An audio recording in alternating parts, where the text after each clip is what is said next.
वचने आदि भाविका जयांची केल्या स्मरण होय सगळ विद्यांचे अधिकरण देखी बंधू श्री चरण श्री ते नमस्कार आता काय माझी वाणी मानेल संतांशी रंजव चिताशी आपुलिया मस्तक हे पायावरी या वार करी संतांच्या श्री गुरु चरण सरोज रजनी जमण मुकुल सुधारे वर्णव रघुवर विमल जसु जोदाय कुफलचारे बुद्धिहीन तनु जानकी सिमरो पवन कुमार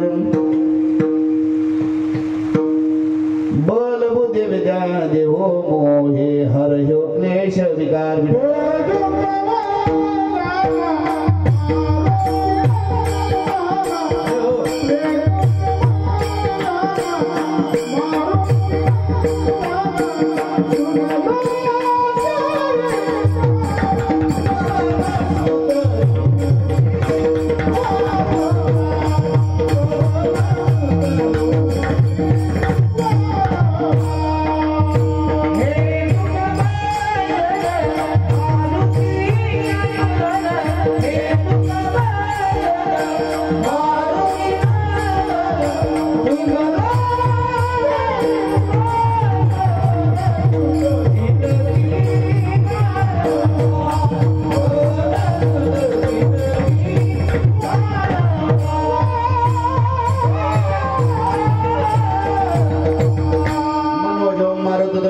जितेन्द्रियं बुद्धिमतां वरिष्ठं वातात्मजं वानरयूतमुख्यं श्रीरामदूतं शरणं प्रपद्ये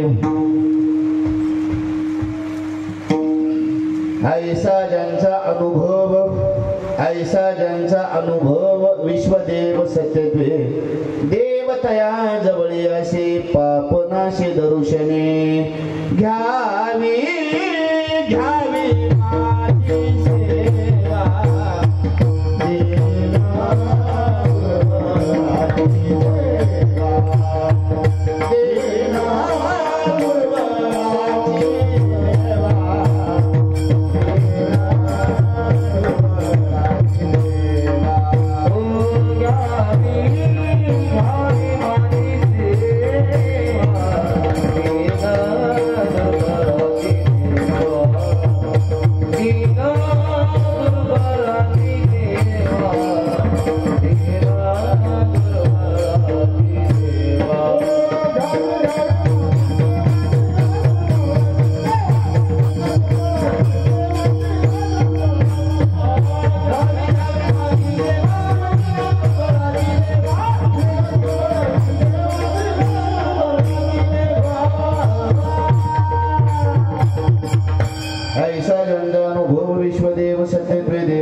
प्रस्तुत प्राप्त स्थळी प्राप्त प्रसिद्धी साधू संतांच्या पदस्पर्शाने पवन धरले पुण्य पावन मेळता या नगरीमध्ये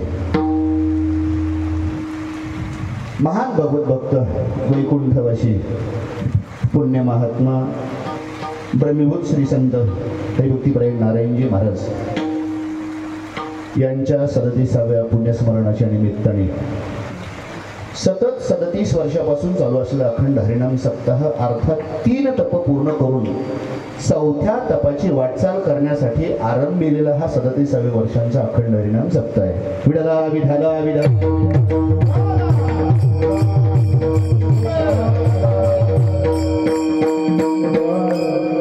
या 37व्या वर्षाच्या सप्ताहाच्या आरंभाच्या निमित्तानं पुण्यस्मरणाच्या निमित्तानं चालू असलेल्या श्री संत तुकाराम महाराजांनी यांचे सुंदर असं चरित्र माझे परमस्नेही आदरणीय आपल्या गावाचं वैभव आपल्या परिसराचं वैभव ज्यांच्या मुखारविंदामधून आपण सतत 4 दिवसापासून जगद्गुरु तुकोबारायांच्या चरित्राचं चिंतन आपण ऐकत आहात. माझे परमस्नेही आदरणीय ज्यांच्या निमित्ताने आपल्या गावी येण्याचा पहिल्यांदा योग पूर्वीही आला होता आणि आज त्यांच्यामुळं हे एक मोठं उघडलेलं वैभव माझे परमस्नेही आदरणीय कथाकार प्रवक्ते हरिभक्तीपरायण शिवचरणजी महाराज खंडोजी पारडकर यांच्या उपस्थितीमध्ये आणि निमंत्रणावरून आजची ही सेवा आज आपल्या या पवित्र पुण्यपावन साधूच्या पदस्पर्शाने पावन झालेल्या पुण्यपावन भूमीमध्ये सतत 4 दिवसापासून चालू असलेला अखंड हरिनाम सप्ताह महात्म्यांच्या चरणस्पर्शाने पावन झालेली ही पुण्यपावन पवित्र भूमी पांडुरंगाच्या पंढरपूर या नगरातील एक साधू आपल्या भूमीमध्ये आला आणि आपल्या भूमीला अधिक पावित्र्य निर्माण करणारे हरिभक्तपरायण मार्गदर्शक पंढरीनाथ महाराज पंढरपूरकर यांच्या मार्गदर्शनाने चालू असलेले हे चौथ्या तपांचा आरंभ आणि या आरंभातील चौथ्या दिवसांची कीर्तन पुष्प माझे परमस्नेही आदरणीय आता बरीचशी मंडळी आहे. मेंढका या गावात येत असताना माझे पितृतुल्य आणि गुरुतुल्य असलेले व्यक्तिमत्व आपल्या गावातलं एक वैभव आहे आणि ज्यांचा फार दिवसापूर्वी तेलंगवाडीमध्ये परिचय झाला. आमचा पहिल्यांदा तेलंगवाडीमध्ये परिचय झाला. माझे परमस्नेही आदरणीय आपल्या गावातलं एक मूर्तिमंत शांती वैभव जर म्हटलं तर अवघड ठरणार नाही. दत्तभक्तपरायण नारायणजी महाराज वसोळे यांची उपस्थिती आहे. गुरुजन गायनाचार्य मंडळी माझे परमस्नेही हरिभक्तीपरायण या नांदेड जिल्ह्याचा वैभव आणि गाणकोकिळ हरिभक्तीपरायण गंगाधरजी महाराज कोल्हे मुकुटकर हरिभक्तीपरायण ज्यांच्या नावामध्ये संतोष आहे. जीवनात संतोष प्राप्त होणं समाधान मिळणं हे खूप अवघड असतं आणि ज्यांच्याकडे बघितल्यानंतर संतोष बघणाऱ्यालाही मिळतो असे हरिभक्तीपरायण संतोषजी महाराज तेलगावकर यांची उपस्थिती आहे. उत्कृष्ट मृदंगाचार्य वडिलोपार्जित परंपरा ज्यांच्याकडून चालत आली अशी माझ्या वडिलाची मराठी गा देवा या वचनासंत उक्तीप्रमाणे आजोबाच्या पुण्याईपासून चालत आलेली परंपरा माझे परमस्नेही आदरणीय उत्कृष्ट मृदंगाचार्य आज विशेष मृदंग वाजतो हे तुम्हालाही वाटत असेल. कारण का एक वेगळेपण आहे. खूप जीवापाड प्रेम करणार आहे. रोज आहे हे पण मला आज माझ्यासाठी म्हणून मला वाटत मी मला म्हणावं लागणार आहे तसं नाही तर मला हवा निघून जाईल नाही महाराज. माझे परमस्नेही वैभवजी महाराज मार्कंडकर यांचे उत्कृष्ट मृदंगाचार्य आणि माझ्यासोबत आज एक साधं भोळ व्यक्तिमत्व मांडण्यापेक्षा तुका माने भोळा जिंकू जाणे कळीता माझे परमस्नेही आदरणीय हरिभक्तीपरायण रामदासजी महाराज पांचाळ यांची उपस्थिती लाभली. पंचक्रोशीतील सर्व गायनाचार्य मंडळी उपस्थित सर्व ज्येष्ठांच्या श्रेष्ठांच्या गुणीजनांच्या चरणारविंदी नतमस्तक होतोय. चोपदारजी बाबा बरेच वाढवळ झालं म्हणालेत माझं नाव कवा घेतात की माझ्याकडे बघायला पण मी कोणाला सोडणार नाही. कारण का कुणालाही भिण्यापेक्षा टिकोर ज्याच्या हातात आहे त्याला आधी घ्यावं लागतं. बाकीच्या हातात टाळं हातं यानं टाळाटाळ केली तर चालत पण टिकोर जरा अवघड होते. म्हणून आपले विशेष चोपदारजी यांचे बाबांची उपस्थिती आहे. त्यांचे मनापासून आभार व्यक्त करतोय. उपस्थित माताबंधू भगिनी पंचक्रोशीतील सर्व भक्त गुणीजन ग्रामवासी समस्त ग्रामवासियांच्या अथक परिश्रमाद्वारे भगवान परमात्म्यांच्या आश्रम कोटेद्वारे साधुसंतांच्या आशीर्वादाने चालू असलेला हा अखंड हरिनाम सप्ताह आणि एवढ्याही पाण्यामध्ये आणि या पावसाळ्याच्या आरंभामध्ये आपण हा अखंड हरिनाम सप्ताह एवढ्या उत्साहानं करता त्याबद्दल ग्रामवासियांच्या मनापासून आभार व्यक्त करतोय आणि सगळ्यांनी टाळी वाजून जरा कौतुक करावं असं माझी विनंती आहे. धन्यवाद धन्यवाद. विठाला विठाला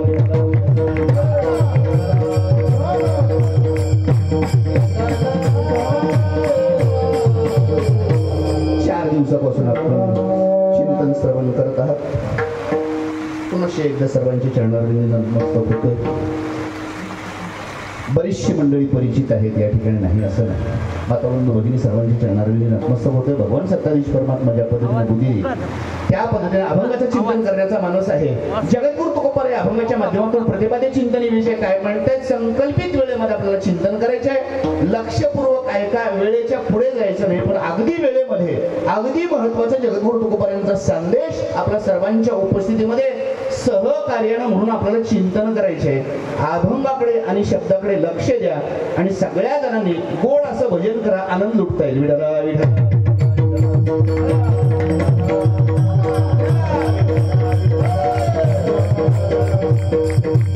जगद्गुरु तुकोबार या अभंगाच्या माध्यमातून प्रतिपाद्य विषय चिंतनीय काय म्हणताय इकडे लक्ष द्या. मला माहित आहे इकडे आपण बघत असताना एक नाव विसरलं दिलगिरी व्यक्त करतोय. सुंदर साऊंड सिस्टीम आहे. नाही हा जरा उशीर झाला आपल्याला नाव घ्यायला. कारण का टिकोराला भेटले आपण बटन हातात ज्याच्या हातात त्याला दिले नाही तसं काही नाही. सुंदर साऊंड सिस्टीम आहे आणि आता लाईट जाणार नाही ना याची तर आपलं काही अडचण नसेल तर त्याच्यामुळे काही होणार नाही. इकडे लक्ष द्या. जगद्गुरु तुकोबार या अभंगाच्या माध्यमातून अतिशय महत्वाचा विषय या अभंगाच्या माध्यमातून देत आहेत. या अभंगातले दोन शब्द अतिशय महत्वाचे आहेत.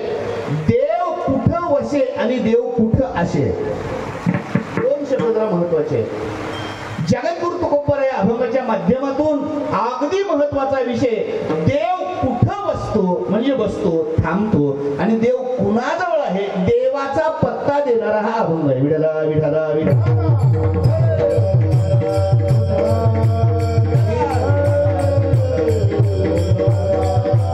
अभंगाची मध्यवर्ती भूमिका अतिशय महत्वाची आहे. देव तया जवळी बसे किंवा असे दोन्ही प्रमाण पाठामध्ये आहेत गाथ्यामध्ये. देव कुठं बसे आणि देव कुठं असे याच्याबद्दलचा अतिशय महत्वाचा सगळ्यांना पत्ता देणारा अभंग. जगद्गुरु तुकोबांनी देव कुठं असतो याचा पत्ता देत असताना अतिशय महत्वाचे 3 निकष लावलेले आहेत. माझ्या बोलण्याकडे लक्ष द्या, माझ्या बोलण्याकडे लक्ष द्या. देव कुठं असतो याच्यासाठी 3 महत्वाचे निकष लावलेले आहेत. 3ही निकष ज्यांच्या जवळ आहे त्यांच्या जवळ देव वसे, एक अतिशय महत्वाचा मुद्दा. आणि दुसरं, देव त्यांच्या जवळ का वसे तर त्यांच्याकडे एवढं सामर्थ्य येतं, देवापेक्षाही त्यांचं दर्शन घेतल्यानंतर दर्शन घेणाऱ्याचं पाप नाशे दर्शन आहे. विठला विठला विठला.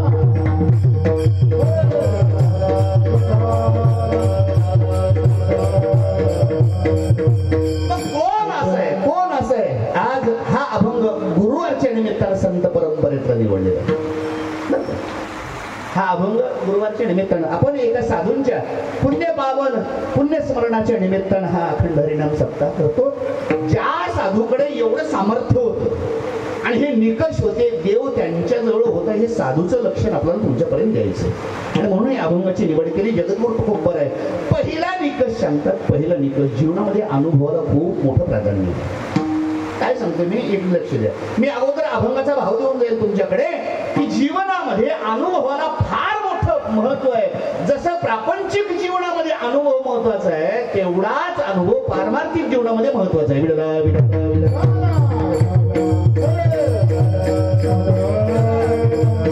मी बोलून जाईल पुढे. व्यवहारामध्ये अनुभव अतिशय महत्वाचा आहे. प्रापंचिक जीवनामध्ये संसारामध्ये अनुभव महत्वाचा आहे. त्याही पेक्षा विशेष पारमार्थिक जीवनामध्ये अनुभव तेवढाच महत्वाचा आहे. मी बोलून जाईल पुढे, तर ऐका, इकडे लक्ष द्या. जगद्गुरु तुकोबर मग अनुभवाचा पहिल्यांदा अभंग निकष लावतात. देव कुणाजवळ आहे तर ज्याच्या जीवनामध्ये अशी अनुभूती आणि अनुभव प्राप्त झाला ज्यांना. कोणता अनुभव, कोणता अनुभव? जगद्गुरु तुकोबांनी पहिल्या अभंगाच्या पहिल्या चरणामध्ये सांगितलंय, आईचा ज्यांचा अनुभव, ज्यांच्या ज्यांच्या जीवनात असा अनुभव आला. कसा?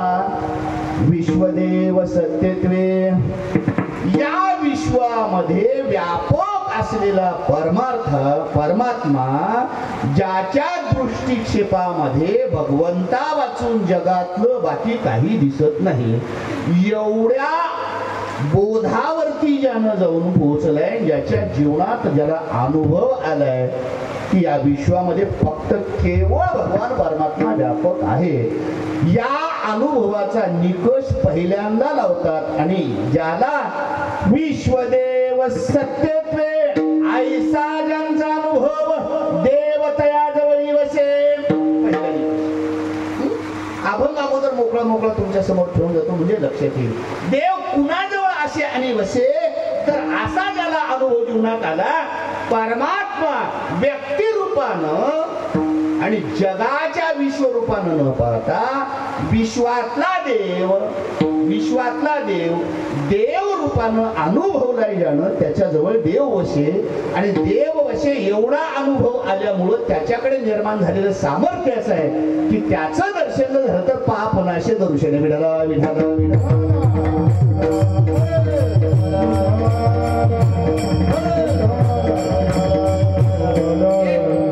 नुसता अनुभव येऊन चालणार नाही, देव तिथं थांबत नाही. दुसरा निकष महत्वाचा आहे. दुसरा निकष, थोडं पुढे या, पाणी लागणार नाही असं या, इकडे या.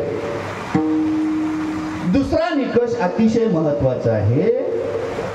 विश्वव्यापक असलेला भगवान परमात्मा ज्यानं अनुभवलाय त्याला दुसरा निकष अतिशय महत्वाचा आहे. जीवनामध्ये जीवन अधोगतीला नेणारे दोन अतिशय महत्वाचे शत्रू आहेत. इकडे लक्ष द्या, इकडे लक्ष द्या. दोन जीवन उद्ध्वस्त करणारे. मी काय म्हणतोय, अरे समाज उद्ध्वस्त करणारे सोडा, संसार उद्ध्वस्त करणारे सोडा. मी काय म्हणतो, जीवन उद्ध्वस्त करणारे अतिशय दोन महत्वाचे दोन मोठे शत्रू आहेत या जगामध्ये.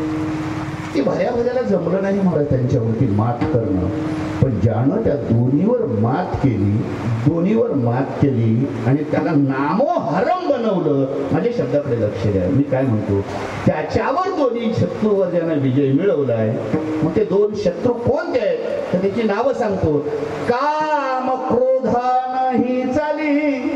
ज्यानं कामावरती आणि क्रोधावरती विजय मिळवलाय त्याला जगामध्ये समता निर्माण करता येते, अन्यथा विषमता त्याचं जीवन उद्ध्वस्त करते. शब्दाकडे लक्ष द्या. मला कल्पना आहे तुम्ही विद्वान आहात, खूप चाणाक्ष आहात. कारण का 30 वर्षापूर्वी तुमच्या गावात भजनाला येऊन मी अनुभवलंय. इथं माणसाला मटेरियल काय लागते ते मला कल्पना नाही. इकडे लक्ष द्या. मला कल्पना आहे. मी अगोदर अभंगाचा मुद्दा देतो तुम्हाला. ज्याच्याकडे या दोन वैर्यावरती शत्रूवरती मात करण्याचं सामर्थ्य, त्याच्यातली जीवनातली विषमता जाते आणि त्याच्याकडे समता येते. त्यावेळेला समता येते आणि अशी समता ज्याच्याकडे निर्माण झाली, देव तया जवळी वसे. दुसरं सूत्र आहे, काम क्रोधा नाही चाली, भूती झाली समता, देव तया जवळी वसे. दुसरं सूत्र आहे. आणि तिसरं सूत्र अतिशय महत्वाचं आहे, समता नुसतं स्वीकारून जमणार नाही, तर जीवनामध्ये एक अतिशय मोठा एक संदेश तुमच्या आमच्यासाठी महत्वाचा आहे. जगद्गुरु तुकोबारे तिसरा संदेश देतात. कुणाजवळ देव वसे, तुका मने भेदा भेद. वादाला जन्म देणारा जो भेद आहे, माझं वाक्य नीट लक्षात द्या, वादाला जन्म देणारा जो भेद आहे, तो भेद ज्याच्या जीवनातून संपला आणि अभेद दृष्टीवर बोधावरती जाऊन पोहोचले ना, अभेद बोधावरती जाऊन पोहोचलाय. आता भेद त्याच्याकडे शिल्लक राहिला नाही, म्हणून त्याला वाद करणं जीवनामध्ये आता संपलं. म्हणजे त्याच्यासाठी वाद शिल्लक राहिला नाही. वाद संपुष्टात येण्याचं पहिलं कारण आमचा भेद जावा लागतो. भेद ज्या दिवशी गेला, अभेद बोधावरती गेलो, की देव तया जवळी वशे. अतिशय महत्वाचे 3 मुद्दे कळाले. 3 मुद्दे कळाले. विश्वदेव सत्यत्व, एक अनुभव घ्यायला पाहिजे याचा. नंबर 2, काम क्रोधाना ही चाली, देव तया जवळी बसे. आणि तुका म्हणे भेदा भेद गेला, हे गेला अलीकडे लावायचे. तुका म्हणे भेदा भेद गेला, गेला अलीकडे लावायचे ना. ज्याचा भेदा भेद गेला, देव तया जवळी बसे. विठाला विठाला विठाला.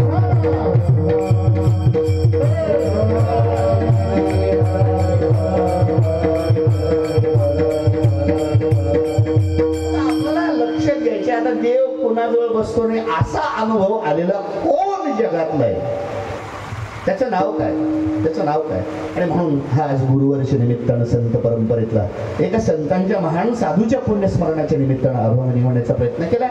भगवान परमात्मा जशी सद्बुद्धी देईल त्या पद्धतीने अभंगाचे चिंतन देण्याचा प्रयत्न आहे. आता अनुभवाकडे लक्ष द्यायचे आपल्याला. पहिला निकष अनुभवाचा आहे. अनुभवाबद्दल बोलतो, जरा भजन करा. विठाला विठाला विठाला.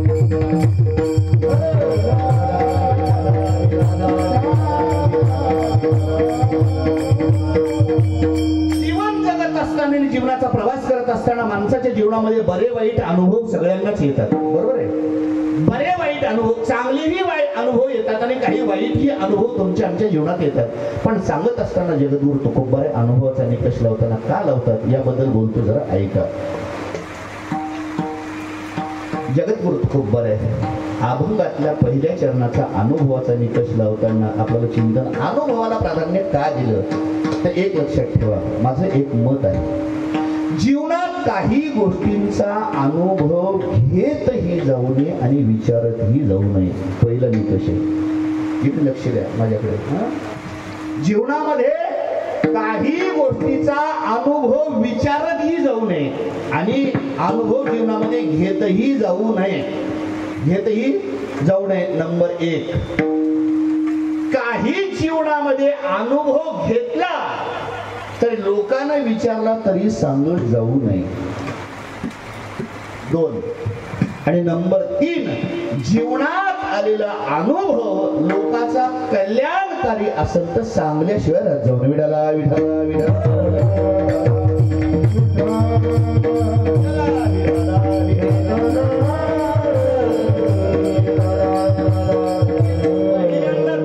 पहिल्यांदा तुम्हाला एक वाक्य बोललोय मी. पहिल्यांदा जीवनात काही अनुभव घेतही जाऊ नये, विचारत जाऊ नये. बरोबर आहे. याच्यासाठी उदाहरण म्हणून तुम्हाला देतोय. काही जाणकार अनुभवी लोकांना सांगितलं सांगणाऱ्यानं काय त्यांचा अनुभव सांगला. लोकांना इंद्रियल पिल्यावर लोक मरतात, सांगणाऱ्यानं अनुभव सांगला. आता त्यानं मला काय सांगून काही जमण्याकडे मला अनुभव पाहिजे, याला रोगर पिवावं लागते. बरोबर आहे. आता मला सांगा, सांगणाऱ्या माणसानं अनुभव सांगितला, औषध इंद्रियल पिल्यावर मरते, चांगलं. मग आता यानं नाही कडे जमणं, आपल्याला अनुभव पाहायचा म्हणल्यावर मग याला इंद्रियल पिवावं. बरं, इंद्रियल पिल्यावर वाचतेच याची काही गॅरंटी आहे काय? म्हणून कधी कधी असला अनुभव लोकाला विचारतही जाऊ नये आणि घेत सुद्धा जाऊ नये. कशाला भानगडीत पडायचं? काही माणसाच्या अनुभवावर तुम्ही विश्वास ठेवा, पण अनुभव घेण्याच्या भानगडीत पडू नका. विठाला विठाला विठाला विठाला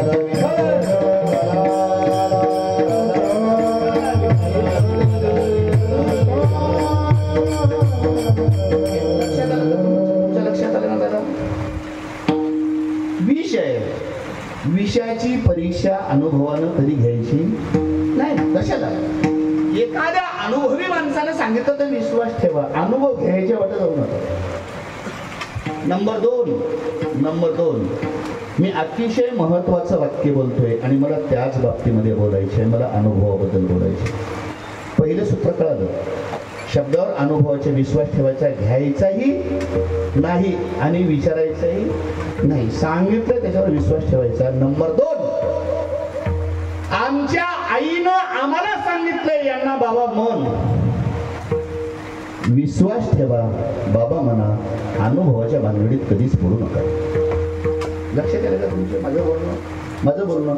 कारण जीवनामध्ये कुठल्या अनुभवाला आणि कुठल्या विश्वासाला आपण पात्र असावं. ज्या गोष्टी विश्वासाच्या आहेत तिथं विश्वास ठेवावा, अनुभवाच्या भानगडीत पडत जाऊ नये. आणि अनुभवापर्यंत जर गेलात तर त्याचेही तुम्हाला वाईट अनुभव येतील.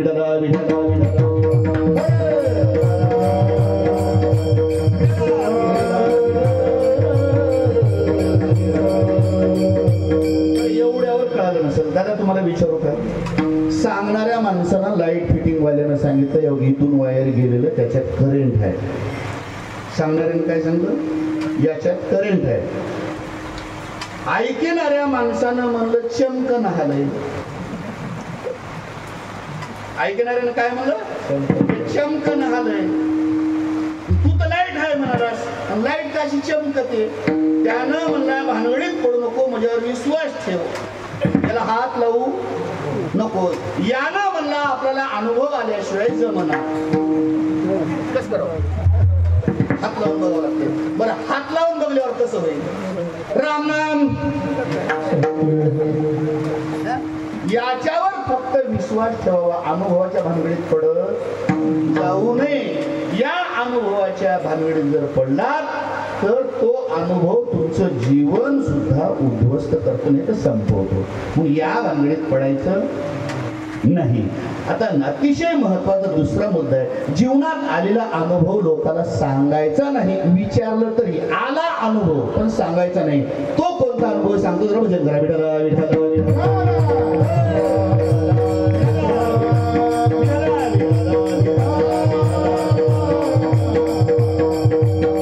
जीवनात काही, मी का बोलतोय, जीवनात काही वाईट अनुभव येतात आणि काही चांगले अनुभव येतात, याच्याबद्दल बोलतोय. दुसरा निकष तुमच्या समोर ठेवतोय की काही जीवनात अनुभव आले तरी सांगायचे नाही. अनुभव स्वीकारावे लागतात. गंमत अशी जरी दोघा नवरा बायकोच्या भांडणं लागली, संध्याकाळची 700 दोघं नवरा बायको, लेकरं घरी नाहीत, शिकायला गेले, दोघंही नवरा बायको.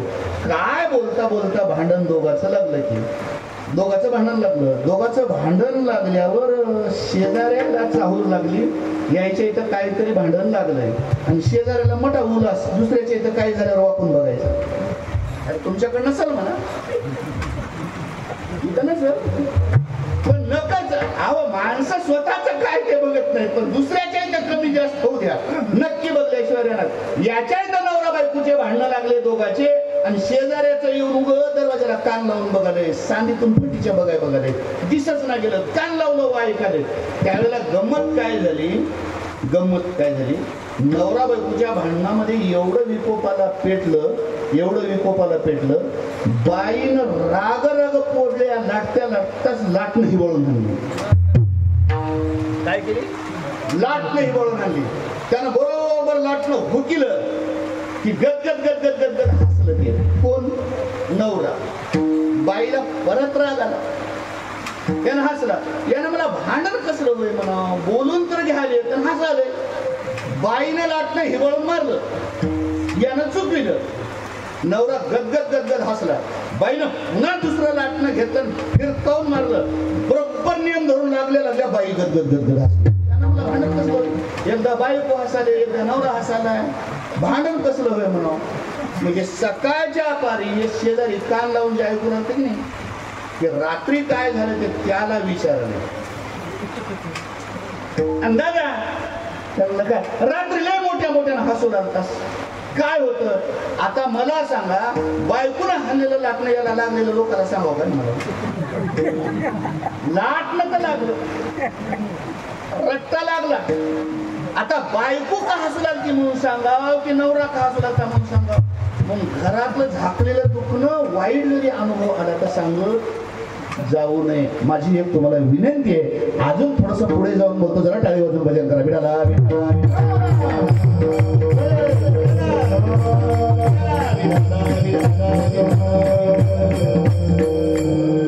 तिसरा निकष अतिशय महत्वाचा सांगताना तुम्हाला याच्याबद्दलच बोलतो. जीवनात काही वाईट अनुभव आलेच तर तुम्ही लोकांना सांगू नका. दादा माझी विनंती आहे, माझं बोलणं तुम्हाला पटेल ना पटेल, पण माझ्याकडे विश्वास ठेवा. माझं मत आहे, तुमच्या जीवनात जर अति दुःखाचा प्रसंग आला तर तुम्ही कुणाही जवळ मांडू नका. तेवढे तुमच्यावर दुःख जर आला तर तुम्ही कुणाही जवळ मांडू नका. अशा माणसाजवळ मांडा, अशा माणसाजवळ रडा दादा, अशा माणसाजवळ की तुमचे डोळे पुसणारा कोणी भेटतो ना, फक्त त्याच्याजवळ रडा. नाहीतर तुम्ही तुमचं दुःख जर वेदना कुणाजवळ मांडायला जर गेलात तर तुम्ही बाजूला सरकऱ्या तुमच्या दुःखाचा आणि तुमच्या लढण्याची नक्की लोक टिंगल केल्याशिवाय राहणार नाही. रडू नका, कुठे रडू नका. दुःखाचा वाईट अनुभव तुमच्या जीवनात येतोय नाही असं नाही, कुणाही जवळ सांगू नका. तो अनुभव थोडं पचवायला शिका. आमच्या जीवनातला वाईट अनुभव आणि दुःख म्हणून जर कोणासमोर मांडायचा प्रयत्न जर केला तर तुमच्या दुःखावर रोखून मीठ टाकून त्या दुःखाची टिंगल सुद्धा करतील. म्हणून तुम्हाला सांगतोय, असा जर वाईट अनुभव आला जीवनात, फक्त पचवायला शिका. लोकांना विचारलं तरीही सांगू नका. कारण का, तुमच्या जीवनातला माणसं कधी कुणाजवळ रडतात, एवढ्यासाठीच रडतात, ते दुःख हलकं व्हावं म्हणून रडतात. पण माणसं समाजातली एवढी विचित्र आहेत महाराज, तुमच्या दुःखाचे हे टिंगल आणि तमाशा करून त्याचा बाजार भरवल्याशिवाय राहत नाहीत. त्या दिवशी आम्ही दुःख मांडलेलं कमी होण्याऐवजी आमचे दुःख अधिक आम्हाला वेदना देतं. म्हणून ते दुःख कोणाजवळ मांडत जाऊ नये, वाईट आलेल्या दुःखाचा अनुभव कोणाला सांगत जाऊ नये. म्हणून मी नेहमी कीर्तनात बोलतोय, अशा जाग्यावरती पडा की ज्यानं उचलायला कोणीतरी असावं, तुम्हाला हात मायेचा फिरवणारा असावा, आणि अशा जाग्यावर रडा की तुम्हाला डोळे पुसणारा कोणीतरी भेटावा. आणि हे दोन माणसं जर भेटत नसतील तर कुणाही जवळ रडू नका, कोणी तुमचं दुःख हलकं करत नाही. हा जीवनातला वाईट अनुभव आहे, कोणाला सांगत जाऊ नका. विठाला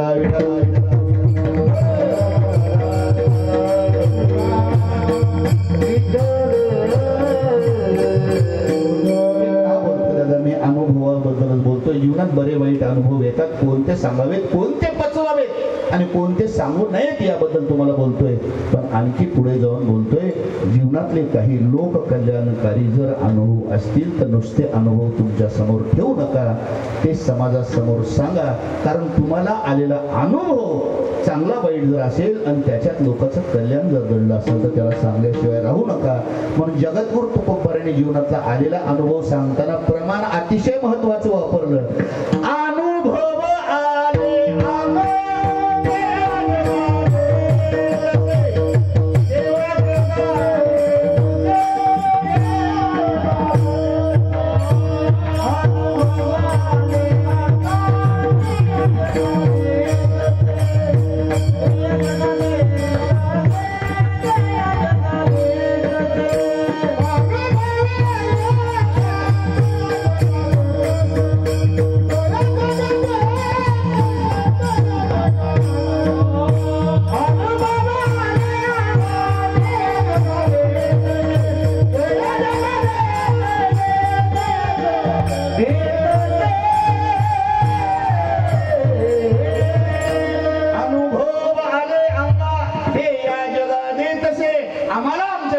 अनुभव आला तो जगापर्यंत आम्ही पोहोचवतो. याचं कारण आहे जगाचं त्याच्यात कल्याण, जगाचं त्याच्यात कल्याण आहे. मी बऱ्याच गोष्टी बोलून जाईल दादा. एक आहे का तुम्ही ओळखीचेच म्हणून बोलतो तुम्हाला, इमानदारांसह लग्न झालं असं बोलतो.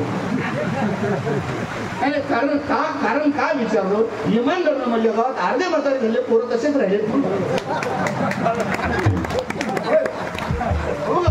खोटं कशाला बोलो, तसे राहिले म्हणून म्हणायचं होय. म्हणजे कसं आता विश्वासच बसणार आहे कुणाचं लग्न झालं कोण शिल्लक राहिले, त्याच्यामुळे सहज म्हणतो. पण एक सांगतो जरा तुम्हाला, ताई इथं आले असतील पण तुमच्यावरच घेऊ नका, दुखणं सगळ्याचं सारखं म्हणून सांगतो तुम्हाला. खरं सांगा, मुलगी बघायला गेली होती त्यावेळेला जेवढी लवून चोपून वागली तशी आता आहे की म्हणजे अनुभव विचारलो काय म्हणजे तुमचं घरी भांडण लागून बरं काय, म्हणजे सगळ्याचं दुखणं म्हणजे मी काय म्हणतोय, मला आलेला अनुभव बोलायचं. मी काय म्हणालो तुम्हाला, पोरग जसं पोरगी बघायला गेल्यावर जेवढं थाटात राहते तेवढं जीवनभर जर थाटात राहिलं तर बायको कशाला नाव ठेवे. पण बाईला नंतर कळते यानं बुटन सॉक्स सुद्धा लोकांचे अंग होत. बाईला नंतर कळालं यानं गाडी सुद्धा लोकांचे अंग होत. बाईला आधी वाटलं. अनुभव जीवनामध्ये कसं आहे मी तुम्हाला सांगू का, खरं सांगतो मी तुम्हाला, खरं सांगतो. सगळ्यांच्या जीवनातलं तेच आहे, सगळ्यांच्या जीवनातलं तेच आहे. सोयरीक लावणाऱ्या माणसानं पोरीच्या बापाला जेवढा विश्वास दिला, पोरग अजिबात कुठल्याच व्यसनात कुठल्याच भानगडीत नाही. सांगितलं पोरीच्या बापाने विश्वास ठेवला आणि लग्न झाल्यावर 6 महिन्यालाच पोरीचा बाप लढत सोयरीक लावणाऱ्याकडे गेला. कारण काय असेल, अनुभव आले अंगात, वाईट अनुभव. लक्षात आलं का तुमचं मी का म्हणतोय? कारण का पहिल्यांदा बोलतोय दादा, दुकानातलं हलवून जरी नारळ घेतलं तर हलवून घेतल्यामुळं कळत नाही फोडल्याशिवाय. बरोबर, नासक सुद्धा पाणी झालेलं हालतीनं वाजते. कळालं की तुम्हाला? नासक सुद्धा नारळ हलवून बघल्यावर पाणी जरा वाजते, फक्त फोडल्यावर कळते याच्यातलं नासक बाजूला की चांगलं वाजलं. जसं आम्ही ते फोडून बघल्यावर आम्हाला चांगला आणि वाईट अनुभव येतं, तसं माणसाच्या जीवनात जसं जसं तुम्ही सहवासात जाल तसा तसा अनुभव दिवसेंदिवस वेगळा येत जातोय. पण जगद्गुरु तुकोबाराला आलेला अनुभव तुमच्या कल्याणकारी का आहे सांगतो. जरा भजन करा. विठाला विठाला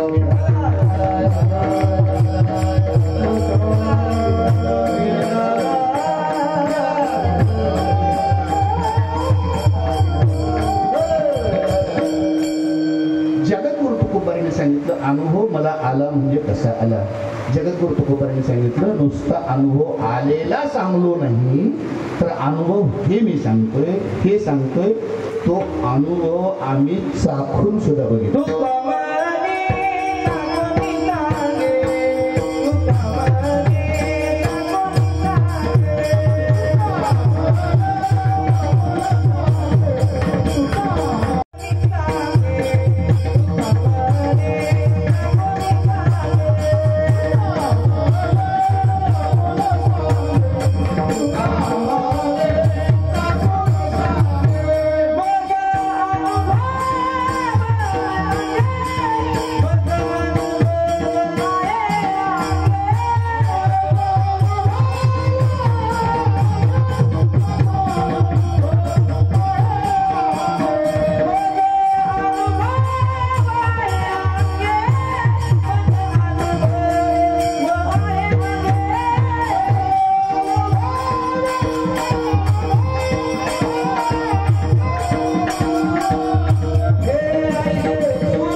सांगितलं नाही, चाखून सांगितलं.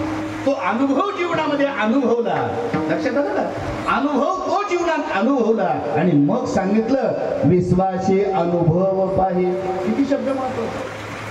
आईचे सुख वचनी आहे, विश्वासे अनुभव पाहे. विश्वासाने सांगतोय, तू अनुभव घेऊन सुद्धा बघ.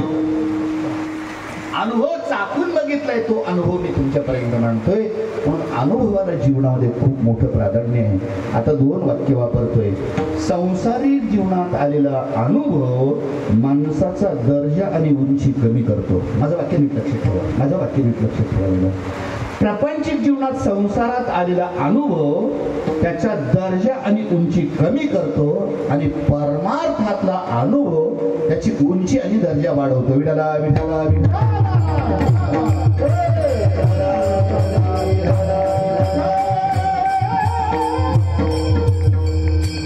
आता या वाक्याला थोडंच आणखी वेगळं रूप देतो, जरा लक्ष द्या. संसारिक जीवनात जी जी माणसं वयोवृद्ध होत गेली आणि अनुभव घेत गेली, ती माणसं घरातून बाहेर निघायला सुरुवात झाली. माझं वाक्य नीट लक्षात ठेवा.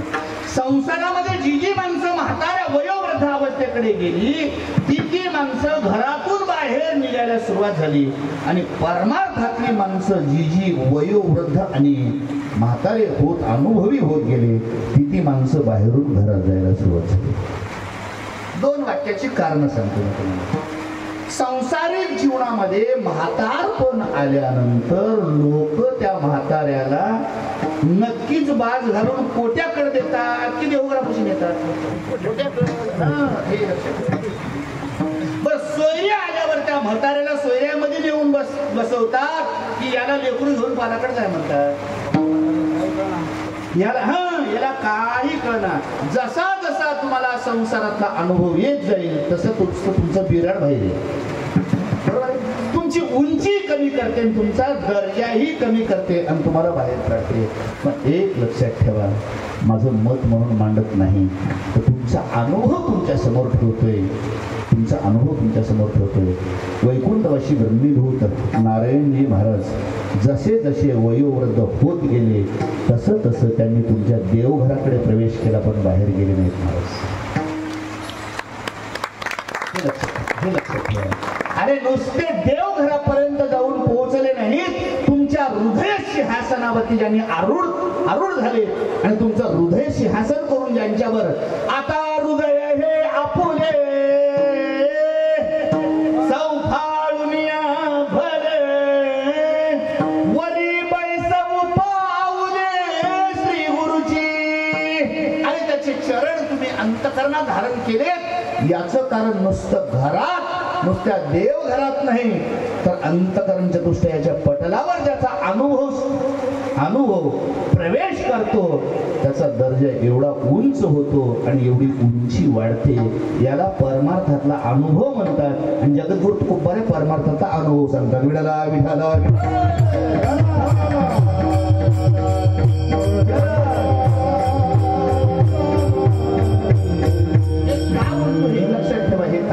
मी का बोलतोय, आम्ही परमार्थ आणि कीर्तन ऐकतो, देवदेव करतो, आम्हाला दोन्ही अनुभवातला निकष कळायला पाहिजे. आम्ही कोणत्या जीवनात अनुभव घेतला पाहिजे, जगद्गुरु तुकोबारे कोणत्या अनुभवाला प्राधान्य देतात याच्याबद्दल बोलतोय मी. एक लक्षात ठेवा.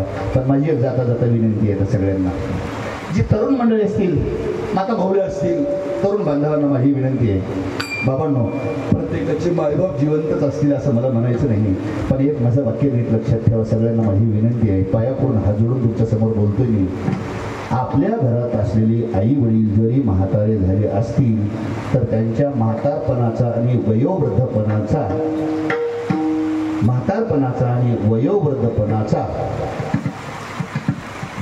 त्यांच्या या अवस्थेकडे बघून तुम्ही त्यांचा बाहेर काढण्याचा प्रयत्न करू नका. कारण का, मायबाप घरातलेच तुमच्या घरात म्हणजे एक अनुभवाच्या शिदोरीचं गटोळं आहे, म्हणून तरी मायबापाला सांभाळा. त्यांना आलेला अनुभव आणि त्यांनी बघितलेले दिवस तो तुमच्या कुठं तरी कामाला पडल्याशिवाय राहणार नाही. आणि ज्या दिवशी हे अनुभव बरे वाईट बघलेली आहे. तुम्ही मायबापाच्या रूपानं जर बाहेर काढलात तर तुम्हाला अनुभव वाईट आल्यानंतर मायबापाची आठवण करून तरी लढल्याशिवाय राहावं लागणार. का मी मायबापाचा त्याग करतो आणि का बाहेर काढतो, तर एक लक्षात ठेवा, त्यांचं म्हातारपण नुसतं म्हातारपणाकडे बघून त्यांचा धिक्कार करू नका. ते एक अनुभवाचं प्रतीक तुमच्यासाठी म्हणून घरामध्ये ठेवा. कधीतरी त्यांचा अनुभव तुम्हाला तुमच्या उपयोगी आल्याशिवाय राहणार नाही. विडाला विडाला विडाला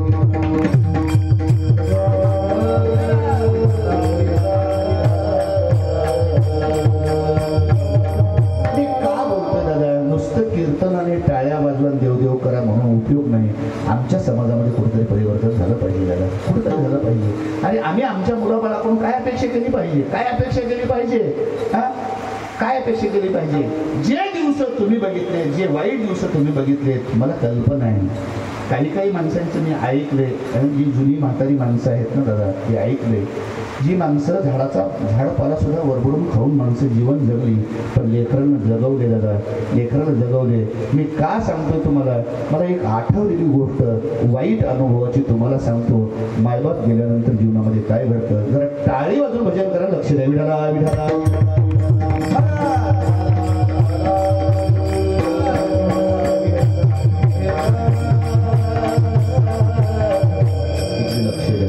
मी लक्ष द्या का म्हणतो, तुमचं लक्ष केंद्रित व्हावं म्हणून, माझं दृष्टांत तुमच्या लक्षात यावं म्हणून.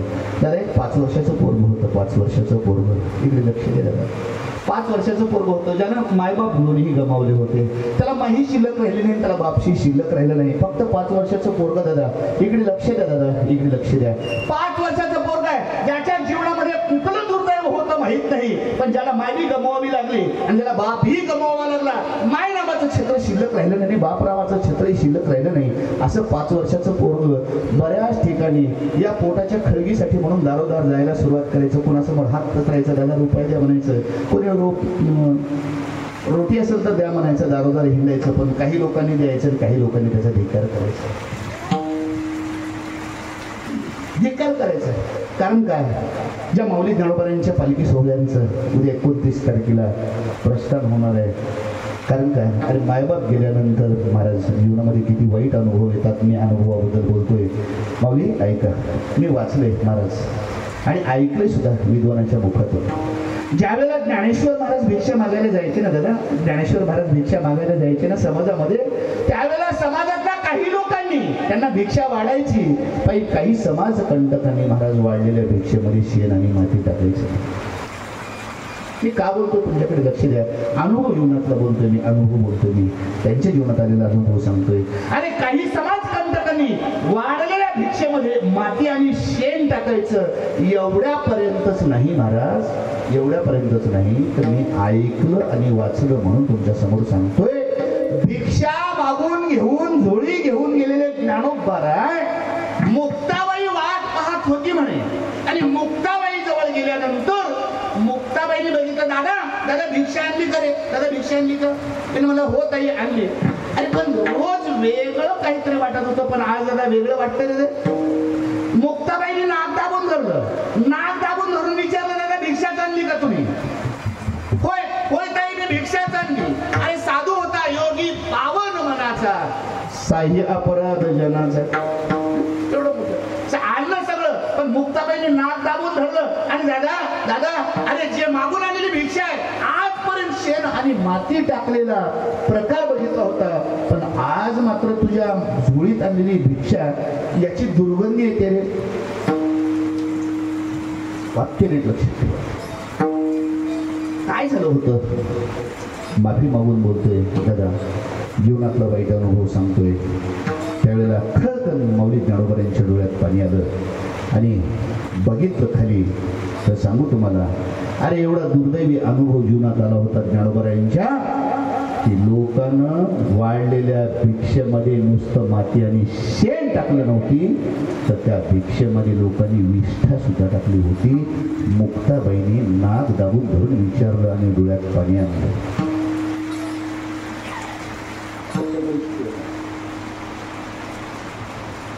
किती दुर्दैवाचा अनुभव बाबा. आणि असं 5 वर्षाचा पोरगा मायबाप गेल्यानंतर दारोदार भिक्षा मागायचं महाराज, कोणी चांगुलपणानं द्यायचं कोणी वाईटपणानं द्यायचं, पण शेवटी एक झालं. त्या पोरानं रुपया 2-2 रुपये मागितलं आणि 200 रुपये जमा केले. मी अनुभवाबद्दल बोलतोय, अनुभवाबद्दल बोलतोय. 2-5 रुपये जमा केले आणि बरोबर 200 रुपये जमा केले आणि 200 रुपये जमा करून एका डॉक्टरच्या दवाखान्याच्या जवळ गेला. माझे लक्ष द्या, डॉक्टरच्या दवाखान्यापर्यंत गेला आणि डॉक्टरच्या दवाखान्याकडे जाऊन बघितला आणि मध्ये प्रवेश केला. तिथं बोर्डावर लिहिलं होतं, प्रथम तपासणी 200 रुपये. वाचलं त्यानं आणि बरोबर 200 रुपये जमा केले आणि दवाखान्यामध्ये प्रवेश केला. दवाखान्यात प्रवेश केला. डॉक्टर साहेब आहेत का? त्यांनी सांगितलं हो आहेत. काय झालं? मला जायचं आहे, डॉक्टर साहेबाकडे जायचं आहे. त्याला डॉक्टर साहेबाकडे पाठवलं. डॉक्टर साहेबाला विचारलं, साहेब डॉक्टर? होय मी डॉक्टर आहे, ये बेटा मध्ये. बसवलं त्याला विचारलं काय झालं तुला? त्याला म्हणलं काहीच नाही साहेब. डोकं दुखते का? नाही साहेब. ताप आला का? नाही साहेब. काही जखम झाली का? नाही साहेब. मग काय आला असतो? साहेब मला तुमच्याकडून औषध पाहिजे साहेब, तुमच्याकडून औषध पाहिजे मला. अरे त्याला म्हणलं तुला काही झालं नाही ना? डोकं दुखत नाही, तुला ताप आला नाही, काही जखम झाली नाही, कुठं पडलं नाही, कुठं लागलं नाही, मग तुला औषध कशाचं? होय साहेब मला औषध पाहिजे. तुमची फीस किती आहे? त्यांनी सांगितलं 200 रुपये. साहेब हे 200 रुपये घ्या, पण मला औषध द्या. डॉक्टरने सांगितलं तुझे 200 रुपये कशाला घेऊ, तुला काय झाले मला सांग. साहेब मला औषध पाहिजे. अरे पण बिमारी काय झाली? होय साहेब सांगतो तुम्हाला. साहेब तुम्हाला, तुम्ही 200 रुपये घ्या. त्याला डॉक्टरने सांगितलं बेटा तुला औषध कशाचं, कुठल्या बिमारीचं पाहिजे सांग. होय साहेब मला औषधच पाहिजे म्हणून आलो, तुमच्या पाया पडतोय साहेब. बोलण्याकडे माझे नीट लक्ष द्या. 200 रुपये तुमची फीस घ्या साहेब, 1 रुपये कमी घेऊ नका, पण मला औषध द्या साहेब. काय देऊ औषध सांग. हे घ्या साहेब 200 रुपये. 200 रुपये काढले. डॉक्टरने नाईलाज असतो हातावरती घेतले आणि त्यावेळेला खळकन डोळ्यात पाणी आणून त्या पोरानं सांगितलं साहेब मला कुठलाच आजार झाला नाही, पण एक सांगा, रोज पोट उठलं की भूक लागली म्हणून त्रास देते साहेब, मला असं औषध द्या. कधीच भूक लागणार नाही असं मला औषध द्या साहेब. या पोटासाठी मला फार वाईट अनुभव आहे. डॉक्टरच्या डोळ्यात पाणी आलं आणि जगद्गुरु तुकोबारांची प्रमाणं आम्हाला सुद्धा आठवतात. या पोटा कारणे झालो पांगिला जना, न भरेची पोट कधी उरली राही वासना. अरे वाईट अनुभव आम्ही संसारात जगताना येतात दादा. या वाईट अनुभवाला आमचा दर्जा आणि उंची कमी करते, पण परमार्थाचा अनुभव तुमच्या समोर मांडायचे. उंची आणि दर्जा नव्हे, देव तुमचा आधार घेऊन तुमच्या जवळ येतो याचा अनुभव तुम्हाला सांगायचे. भजन करा विठाला विठाला.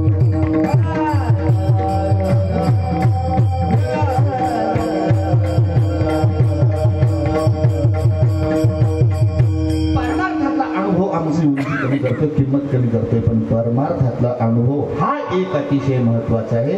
कोणता अनुभव?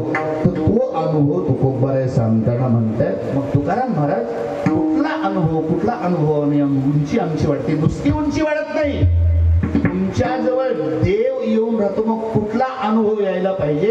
ते अनुभवाचा पहिला निकष अभंगाच्या पहिला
निकषावर अनुभवपर्यंत पोहोचतोय त्याच्याजवळ देव आहे. त्याच्यामुळं अभंगाच्या पहिल्या चरणात जगद्गुरु तुकोबराय सांगताय, ऐसा ज्यांचा अनुभव असा ज्याला अनुभव प्राप्त झाला, ज्याच्या जीवनात हा अनुभव आला. कोणता? विश्वदेव सत्यत्वे, विश्वातला सत्य देव सत्य रूपानं कळावा आणि सत्य रूपानं स्वीकारावा, देव तया जवळ असे. आणि म्हणून पहिला निकष आहे. आता विश्वातला देव आम्हाला 2 मिनिटांमध्ये बघायची आणि पुढे वाटचाल करायची. खरंच देव आहे का याच्यासाठी आहे याची 2-4 प्रमाणं तुमच्या समोर ठेवतो धावत्या वेगामध्ये. ऐका,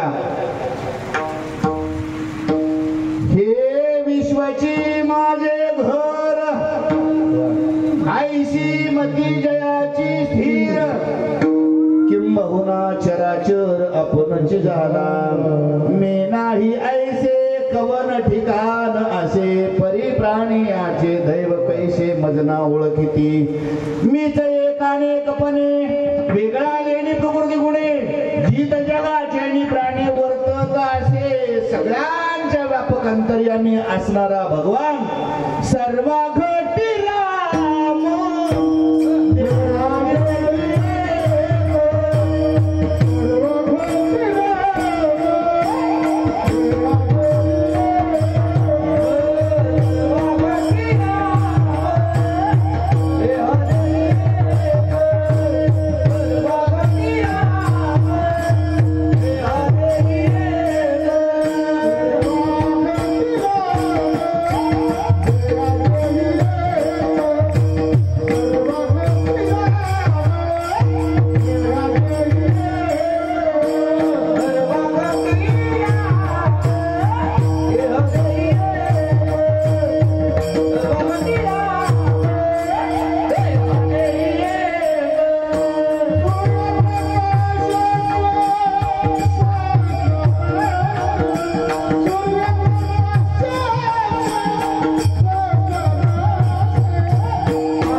सहस्रश्मी तैसा देहामध्ये मिरामो असदा सर्व सुखाचा रामो की भ्रांताशी कामो विषयावर कितीतरी प्रमाण आपल्याला देता येतील. तसा व्यापक प्रत्येकात विराजमान असलेला भगवान परमात्मा तिथपर्यंत ज्याच्या अनुभवाच्या दृष्टिक्षेपाचा प्रवेश झाला आणि तो प्रत्येकातला अंतर्यामी भगवान परमात्मा ज्यानं अनुभवला आता या भगवान परमात्म्याशिवाय जगात दुसरं काही शिल्लक राहिलं नाही. बाह्य दृष्टीनं आम्ही जर जगाला बघितलं तर जग मायेनं व्यापलेलं दिसेल, पण मायेच्या पडद्याच्या पलीकडे जर जाऊन बघितलं तर त्या अंतर्यामी असलेल्या भगवान परमात्म्याच्या दृष्टिक्षेपापर्यंत ज्यानं पोहोचलाय या अनुभवाचा निकष लावून तो तुकोबराय म्हणताय विश्वदेव सत्यत्वे. आता या अनुभवापर्यंत जाण्यासाठी एक दृष्टांत 2 मिनिटात सांगतो तुम्हाला.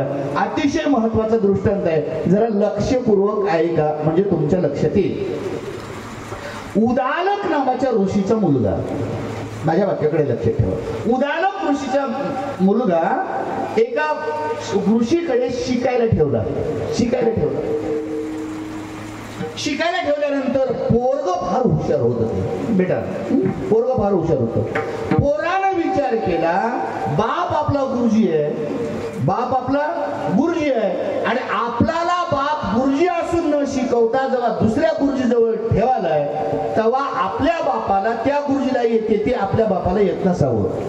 सरळ अंगाला लावला पोरानं. कळलं का तुम्हाला? म्हणजे मोकळं मोकळं बोलू काय, पोरानं बापाला चितीड्यात काढलं.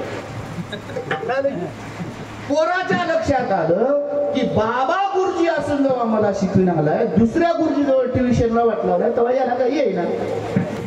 पोरं 6 महिने ट्युशनला गेलं आणि शिकून बापाकडे आल्यावर बापाने विचारलं उद्याला कृष्ण पोरला, अरे बेटा शिकायला गेलं? त्यानं म्हणलं हो. मग शिकून आलास? होय शिकलो. काय शिकलास? पोरानं सांगितलं बाबा तुम्हाला जे येईना ते शिकलो. कळलं? गवा कवा पिंट्याची माय म्हणते बापावनीच येडा झालं मला. म्हणजे पोरं ते येणं निघालं. कधी कधी असं होते मला तिथंच नुसतं नेऊन प्रवेश करायचा नाही. मला एक तुम्हाला गोष्ट तुमच्यापर्यंत द्यायची आहे. बापाने विचारलं तू काय शिकलास? पोरानं सांगितलं बाबा तुम्हाला येत नाही ते शिकलो. तुम्हाला येत नाही असं म्हणल्यानंतर बापाला थोडासा राग आला. शेवटी बापच होता तो.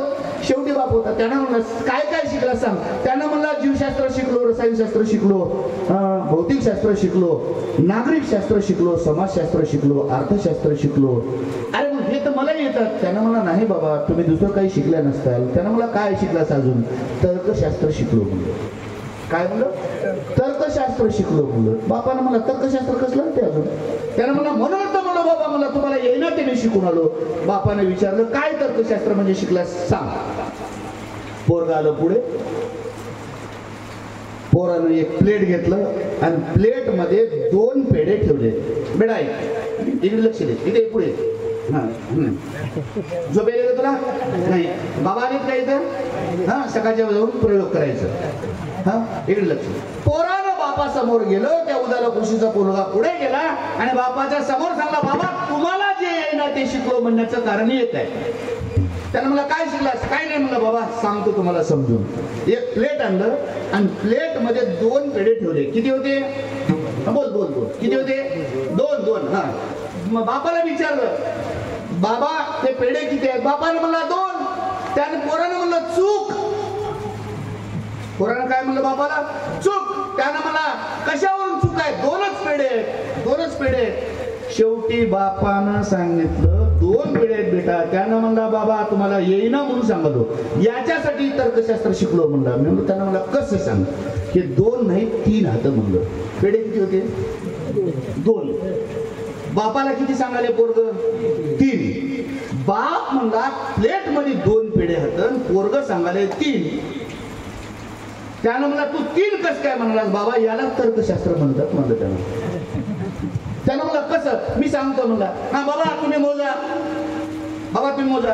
प्लेट घेतला आणि प्लेट मधला 1 पेढा उचलला. बाबा मोजा. मोज बेटा. हा 1. हा किती? पहिला 1 नंतर 2 आणि 1. शाळा इकडे शिऱ्या. हा पहिला उचलला. मोज बेटा. हा 1. हा 2 आणि 1 किती झाले? 3 झाले. मग बापाला येड्यात काढावं की नाही मला? बोल कसं? पेढे किती आता? हा 2. हा आता मोज. 1 उचलला. हा 2 आणि पहिला 1 किती झाले? त्यानं म्हणलं बाबा हे पेढे 3 हात. त्यानं मला 2 हात. मोजा अजून एक बार. 1 उचलला म्हणा. 1 नंबर 2 आणि पहिला 1. त्यानं मला येड्यात काढलं. मला येड्यात काढलं. त्यानं म्हणलं अरे 2च हात. त्यानं म्हणला बाबा तुमचं गणित कसं आहे? याला 3च म्हणावं लागतात. त्यानं म्हणलं यालाच तर्कशास्त्र म्हणतात. बापी बाप होता शेवटी. त्यानं मला बायकोला इकडे बाई दिलेली होती बिचारी शिकलेली होती. तिने आली तेव्हा पोराला जरा समजून सांग म्हणला. शिकायला ठेवलं पोरग म्हणून जरा अति हुशारी करायला. त्यानं मला बाबा अजिबात नाही तर्कशास्त्र तुम्ही शिकलं नाही ते मी शिकलो म्हणालो म्हणला. मग ते विचारलं पोरानं. बाईला सांगितलं आई इकडे पेढे किती येतं? तिने म्हणले 2. नाही 3 हात. तू बाबा कोण आलीस काय म्हणलं? कळालं नाही काय?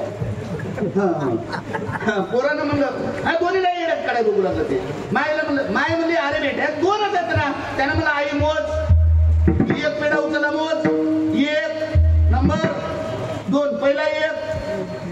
एक किती? 3. आता मला सांगा, पोराचं चुकलंय की बापाचं चुकलंय? शेवटी बाप होता, बापाने एक काम केलं. अगं इकडे ये, मला इकडे, हा बेटा इकडे, जवळ टाकलं, प्लेट हातात दिलं पोराच्या आणि सांगितलं, एक पेढा तुझ्या आईला दे, एक पेढा तुझ्या आईला दे. त्याने एक पेढा आईला दिला. बापाने सांगितलं, एक पेढा मला दे. की बाप होता शेवटी. बापानं काय केलं, एक पेढा मायला द्यायला लावलो, मायनं तोंडात टाकली. बापाने म्हणला, मला एक पेढा दे. बापाने घेतला, पोराला सांगलं, तिसरा पेढा उचलून तू खाय. त्यानं म्हणलं, नाहीच की, त्यानं बाप होता आहे. तू तर्कशास्त्र मला शिकवायलास काय? तू तर्कशास्त्र मला शिकवायलास काय? अरे यालाच मूळ अनुभवापर्यंत जाण्यासाठी वयाच्या अनुभवाचा, दिवस बघलेल्याचा अनुभव यावा लागतो. संत दशेमध्ये या दृष्टिक्षेपावर गेल्यावरच एक अनुभव भगवान परमात्म्याचा सांगतो. भजन करा विठला विठा.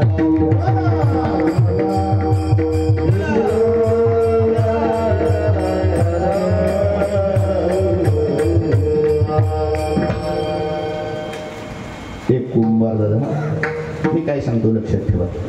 एक कुंभार दादा काही मडके, काही गाडगे, काही डेरे रांजणे घेऊन बाजारात आला आणि बाप पोराला घेऊन बाजारात गेला. बाप बाजारात गेला, पोराला घेऊन. बाजारात गेल्यानंतर पोरानं सांगितलं, बाबा हे गाडगं चांगलं आहे, हे गाडगं घ्या. त्यानं मला हे गाडगं नाही. बापानं सांगितलं, ते गाडगं नाही. काय? अरे माती आहे. बाबा ते गाडगं आहे. बाप म्हणत होता माती आहे. त्यानं परत डेऱ्याकडे हात लावला. बाबा हे डेरा चांगला आहे. त्यानं मला डेरा नाही. काय? बापाने सांगितलं, ते माती आहे. बापाने सांगितलं, ते माती आहे. प्रत्येक वस्तूकडे हात लावल्यानंतर बाप म्हणत होता माती, आणि पोरग आकारावरून त्याचं भांड्याचं नाव घेत होतं. शेवटी पोराने सांगितलं, बाबा तुम्ही प्रत्येकाला माती का म्हणता? माती का म्हणता? पोराला बापानं सांगितलं, बेटा तो अनुभव तुला येणं बाकी आहे, तो अनुभव येणं बाकी आहे. या माठाच्या अगोदर, आकार येण्याच्या अगोदर हे माठ मातीच होता, आणि याचा आकार गेल्यानंतर ही याचं शेवटी मातीच होणार आहे. या मातीच्या मूळ स्वरूपापर्यंत ज्यानं जाऊन ज्याची दृष्टी पोहोचते, त्यानं आकाराकडे लक्ष देत नाही. काय करतोय?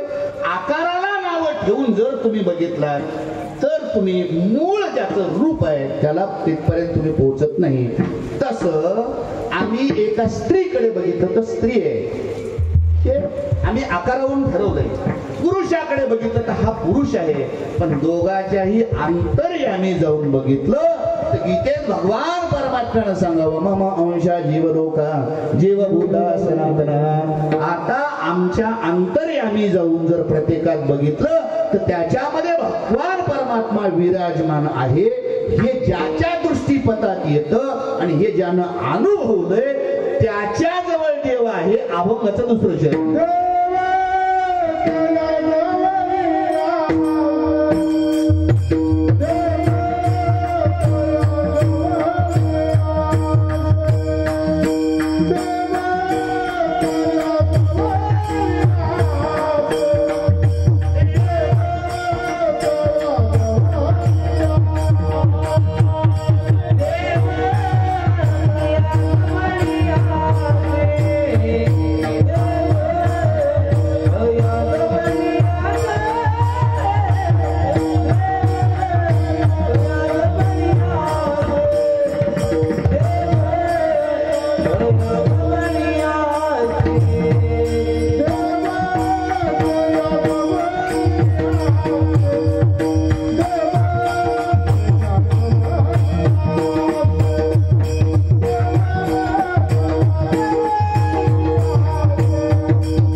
देवतया जवळी असे टाळी अशी कुचकुच वाजू नका, वाजवायची तर खनखन खनखन वाजवा, म्हणजे मलाही बरं वाटेल जरासं.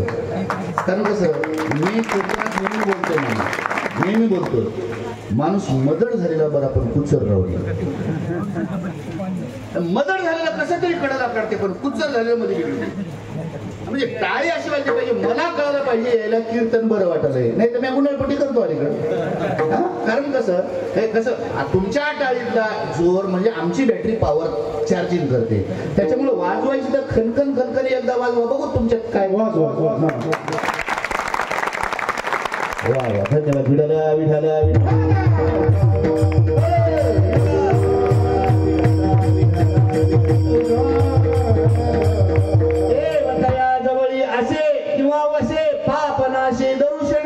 या बोधावर ज्यानं जाऊन अनुभव घेतलाय महाराज त्याच्याकडे एवढं सामर्थ्य निर्माण होतं, त्याचं दर्शन घेतल्यावर दर्शन घेण्याचं पाप नाहीच होतं.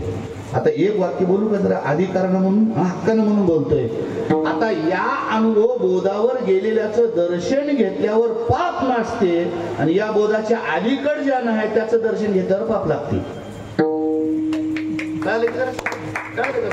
बघा लक्षात आलं तर बघा मी काय म्हणालो, नाहीतर अलीकडचे बघा पाय जोडून उभं टाकायला कमी वाटायला अजिबात नाही महाराज. हा उगच्या उग नारायण महाराज तुम्हाला देव दिसला नाही, त्यांनी या बोधावर गेले होते म्हणून देव दिसला. नाही तर गळ्यात माळा घातलेले कपाळाला गंध लावलेले महाराज कमी आहेत काय, त्याशी मन अंगाला उन्यारा डोळे झाकून करती पाप, दावी ती वैराग्याची कळा भोगिती विषयाचा सुखळ सोहळा ना. याला साधू म्हणून नव्हे असं, पण एक प्रमाण लक्षात ठेवा, एक प्रमाण लक्षात ठेवा. संत भवती जगा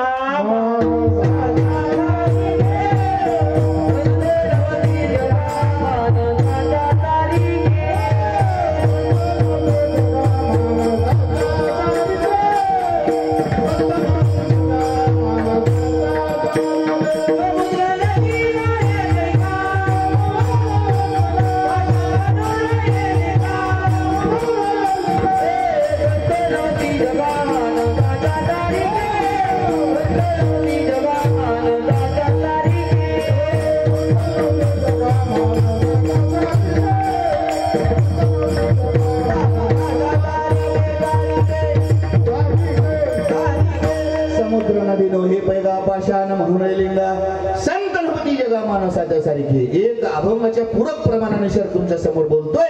देवतया जवळी वसे पापनाशी दरुषणे, याच्यासाठी 2 वाक्य ऐका आणि तुम्हाला पटलं तर दाद द्या. जो 24 तास देवाजवळ राहतो त्याला पुजारी म्हणतात. माझं वाक्य नीट ऐका, 24 तास जो देवाजवळ राहतो त्याला पुजारी म्हणतात. देव ज्याच्याजवळ 24 तास राहतो त्याला साधू म्हणतात. त्याला काय म्हणतात? साधू म्हणतात. देवाजवळ 24 तास राहतो तो पुजारी निवदासाठी कदाचित असेल नसेल मला म्हणायचं नाही, पण एवढं नक्की देव ज्याच्या जवळ राहतो ना, देवतया जवळी असे याला साधू म्हणतात. आणि त्या साधूच्या बोधाची लक्षणं सांगत असताना त्यांचं सामर्थ्य सांगतात की पाप नाशे दरुषणे. याच्यासाठी एक दृष्टांत देतो, जरा टाळी वाजून भजन करा. विठाला विठाला विठा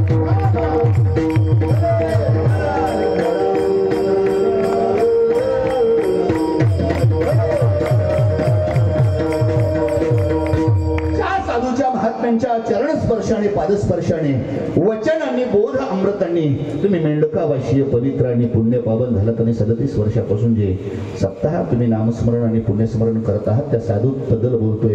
जगद्गुरु तुकोबारायांची संतांची अनेक प्रमाण आहेत महाराज. साधू थोर जाना, साधू थोर जाना, साधू थोर जाना योगी साधू थोर जाना कलियुगी. खूप अशी वचन ऐकली. एक दिवशी नारद देवाकडे गेला म्हणे आणि नारदाने देवाला विचारलं म्हणे, महाराज देवा, तू ज्याच्याजवळ वास्तव्य करतोस कारण काय, एवढं काय त्यांचं महात्म्य. देवानं सांगितलं, तुला साधूचं महात्म्य कळायचं का, साधूचं महात्म्य पाहिजे का. होय देवा, मला साधूची थोरवी आणि साधूचं महात्म्य सांगा. मी नारायण महाराजांच्या निमित्तानं तुम्हाला बोलतोय, अभंगाच्या निमित्तानं बोलतोय. देव तया जवळी असे पापनाशे दर्शने याबद्दल बोलतोय. नारदाने देवाला विचारलं, देवा मला साधूचं महात्म्य सांगा. देवानं सांगितलं, जा मेंढका नावाचं गाव नांदेड जिल्ह्यामध्ये मुदखेड तालुक्यामध्ये आहे. मी उदाहरणाखातर घेतलं, उदाहरणाखातर घेतलं. देवाने सांगितलं, जा मुदखेड तालुक्यामध्ये मेंढका नावाचं गाव आहे. गावाच्या बाजूला एक खूप सुंदर असा केळीचा बाग आहे. केळीच्या बागेच्या भोवताल काठी लावलेली आहे आणि त्या काठीवरती, काठी लावलेली असते ना बाजूला कुपाटी, त्या कुपाटीवर एक सरड आहे. जा, तुला साधूचं महात्म्य ते सरड सांगेल. नारदानं सांगितलं, सरड होय, जा म्हणतोय ना मी, माझ्यावरती विश्वास ठेव, तू जा. नारदजी निघाले आणि सांगितल्याप्रमाणे नीट आहे का मी काय म्हणतोय, विनोद तुम्हाला देऊन जाईल पण मार्मिकता ही लक्षात घ्या, थोडीशी मार्मिकता ही लक्षात घ्या. नारदजी निघाले, मेंढका नावाच्या नगरीमध्ये सांगलेले आले. जिथं मळा होता तिथं गेले. जी बागेच्या भोवताला काठी लावली होती, कुपाटी होती, तिथं एक सरडा बघितला आणि साधू त्या सरड्याजवळ गेला. नारदजी गेले.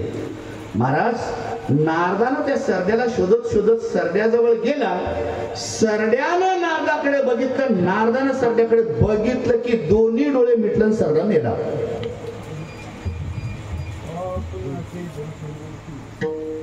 सरडा मरून फाळकन खाली पडल्या दोन्ही हात जोडून नारदाच्या डोळ्यात पाणी आलं. भगवान फसवतोय काय मला. परत नारदजी देवाकडे गेले, भगवान अरे का माझ्या माती पाप मारलं हे, मी तुम्हाला साधूचं महात्म्य विचारलं होतं, सामर्थ्य विचारलं होतं आणि तुम्ही ज्या सरड्याकडे मला पाठवलं, अरे ते बागेतल्या बघितल्या सरड्याने जीव सोडून गेला.